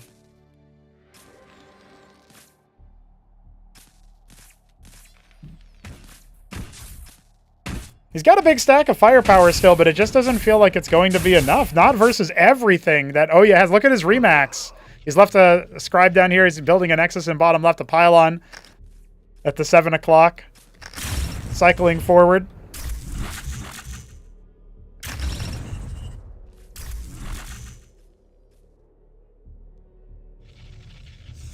Engrams and Wardens. He's going to build his own fortified position. Big mine hit on some of those Unars. That might be something here. But there's so many Empresses, dude. I just can't see it happening. Even your reclaimed units can get zombified back courtesy of the Empress. Kind of turns the tide there. Yeah, this is going to be it. There's not enough. The Unars are still at large, sniping the Cataphracts. The Empresses keeping them going. And Newt put on a great show for almost 23 minutes. But oh yeah. Oh yeah. Punches on through. Love to see it. It will be Oya Ziki upper final. Newt versus the Shambler in the lower round. And the winner of that faces Arbuz Budesh. And then, you know, the rest of the matches are from there. Guys, thanks so much for watching. Thanks so much for hanging out. I got to run to work. I got like 5 minutes to get there. So I'm going. Peace. But we will continue Weekend Wage later on this week. I'll see you then. Peace.